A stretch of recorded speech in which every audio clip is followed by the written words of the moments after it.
Selamat datang di 60 Menit Special Report, membuka mata, mengungkap fenomena. Bersama saya Ihsan Sitorus, kita langsung ke sorotan pertama. Saudara, bagi kalangan kelas menengah ke bawah, iuran tabungan perumahan rakyat yang dipotong dari gaji karyawan tiap bulan dinilai kian memberatkan. Apalagi praktik pembiayaan asuransi dan jaminan hari tua yang dikelola pemerintah rawan korupsi seperti kasus Taspen, Jiwasraya, dan Asabri yang turut membuat warga khawatir.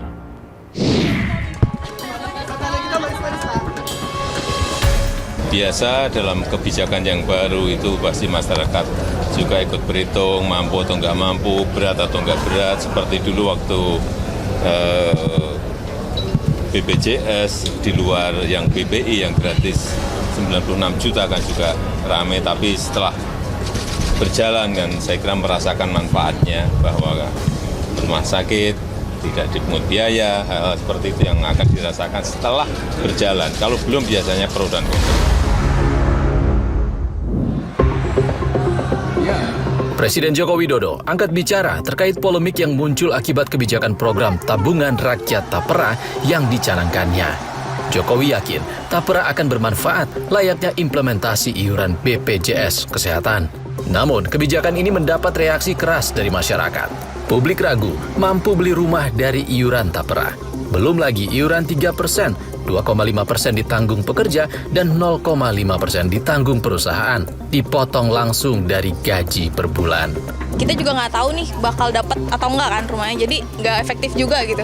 Masih 50-50, soalnya saya belum baca lebih lengkapnya regulasinya gimana gitu. 3% itu cukup besar juga, dan ekonomi keluarga masing-masing kan nggak ada yang tahu juga ya. Protes juga menggema di dunia maya. Warganet menilai potongan iuran persen Tapera akan makin menambah beban finansial warga. Serikat Pekerja dan Buruh serta Asosiasi Pengusaha Indonesia APindo juga kompak menyuarakan keberatan atas kebijakan Tapera.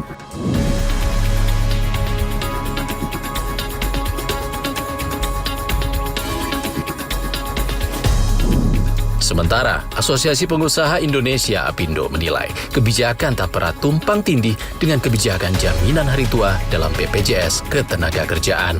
Saat ini di BPJS Ketenagakerjaan itu tuh sudah ada yang namanya jaminan hari tua, dan jaminan hari tua itu ada program yang namanya MLT, yaitu manfaat layanan tambahan, di mana MLT itu dapat dipakai untuk rumah. Kami tidak mengerti kenapa nggak kita optimalkan aja apa yang sudah ada, kenapa kita harus buat program baru yang untuk duplikasi gitu. Makanya kami usulkan nggak apa-apa kalau pemerintah mau tetap menjalankan, monggo, tapi ya udah untuk ASN dan TNI Polri aja. Pemerintah memastikan iuran Tapera bukan sekadar potongan, melainkan dana bantuan guna membangun rumah. Tapera ini bukan potong gaji atau bukan iuran. Tapera ini adalah tabungan. Tetapi bentuknya nanti bagi mereka yang sudah punya rumah bagaimana? Nanti pada ujungnya kalau pada usia pensiun selesai itu bisa ditarik dalam bentuk uang yang fresh dengan pemupukan yang terjadi. Lalu, seperti apa sebenarnya manfaat Tapera dan bagaimana mekanismenya? 20 Mei lalu, Presiden Jokowi mengeluarkan peraturan pemerintah nomor 21 tahun 2024 tentang penyelenggaraan tabungan perumahan rakyat. Tapera disebut sebagai tabungan yang dapat dimanfaatkan untuk pembiayaan perumahan dan atau dikembalikan beserta hasil pemupukannya setelah kepesertaan berakhir. Peserta Tapera adalah warga negara Indonesia, baik abdi negara, pekerja swasta maupun pekerja mandiri. Tapera juga berlaku bagi warga negara asing pemegang visa kerja minimal 6 bulan. Simpanan Tapera sebesar 3% dipotong dari gaji atau penghasilan pekerja, dengan beban 2,5% ditanggung pekerja dan 0,5% sisanya ditanggung pemberi kerja alias instansi atau perusahaan. Sementara bagi pekerja mandiri yang tak terikat instansi, harus menanggung sendiri potongan 3% iuran Tapera dari penghasilan setiap bulan. Para peserta Tapera dengan penghasilan di bawah 8 juta rupiah per bulan dapat memanfaatkan Tapera untuk kredit kepemilikan rumah atau KPR, kredit bangun rumah atau KBR, kredit renovasi rumah atau KRR dengan tenor panjang hingga 30 tahun dan suku bunga tetap di bawah suku bunga pasar. Sementara pekerja dengan penghasilan di atas 8 juta akan menyimpan dana sebagai simpanan yang bisa diambil setelah kepesertaan berakhir. Benefit utamanya untuk penabung yang tidak memanfaatkan fasilitas KPR, ya, atau kita sebut dengan penabung mulia. Yang pertama tadi itu pengembalian pokok tabungan beserta hasil pemupukannya. Namun, kebijakan Tapera diprediksi menambah beban pekerja, terutama kalangan menengah bawah. Jika pekerja berpenghasilan upah minimum regional di Jakarta sekitar 5 juta rupiah, maka per bulan penghasilan pekerja di Jakarta akan dipotong sejumlah iuran, seperti BPJS Kesehatan, jaminan pensiun, dan jaminan hari tua atau JHT, ditambah lagi iuran Tapera sebesar 2,5%. Akan semakin mengurangi gaji per bulan sekitar 4,6 juta rupiah. Nilai itu pun harus dipotong pajak penghasilan per bulan. Di sisi lain, para pekerja harus menanggung sejumlah beban hidup, seperti kenaikan bahan pokok dan pendidikan, cicilan rumah dan kendaraan, serta biaya kesehatan yang tidak ditanggung BPJS Kesehatan. Pengamat kebijakan publik Agus Pambagio menilai, kebijakan Tapera yang dikeluarkan oleh peraturan pemerintah justru membuat gaduh masyarakat. Untuk struktur peraturan perundang-undangan itu perlu konsultasi publik dulu sebelum menjadi undang-undang atau peraturan perundang-undangan, kemudian disosialisasikan.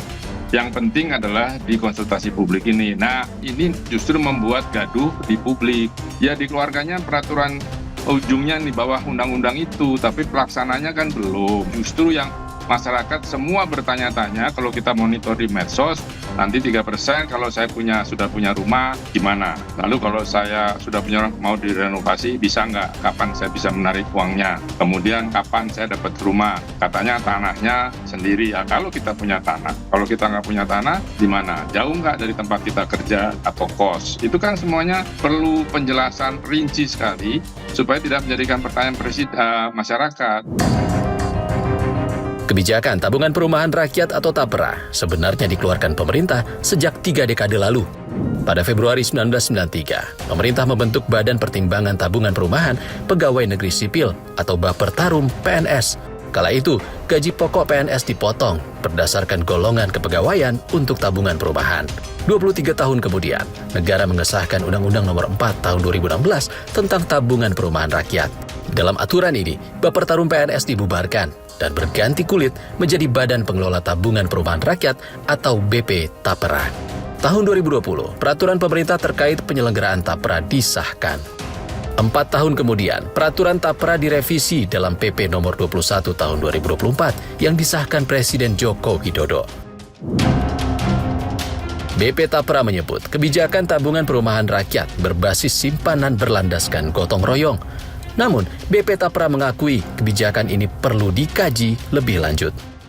Nanti peran para regulator tentunya akan merumuskan kembali ya, seperti apa fit for propernya sehingga Undang-Undang Tapera, PP penyelenggaraan Tapera ini bisa efektif dan tadi bisa memberikan magnitude yang optimal membantu masyarakat yang belum punya rumah berpenghasilan rendah untuk bisa punya rumah. Publik pun mengingatkan penyelenggaraan dan pengelolaan dana Tapera harus transparan.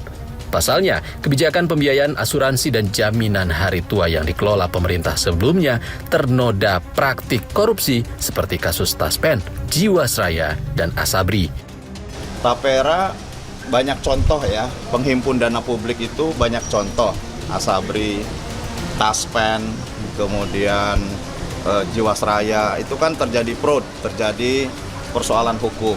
Nah, oleh karenanya supaya tidak terjadi persoalan hukum, maka semestinya atau sebaiknya Tapera berafiliasi dengan Bank Tabungan Negara misalkan gitu ya, supaya betul-betul transparansi dan akuntabilitasnya bisa kita percayai gitu.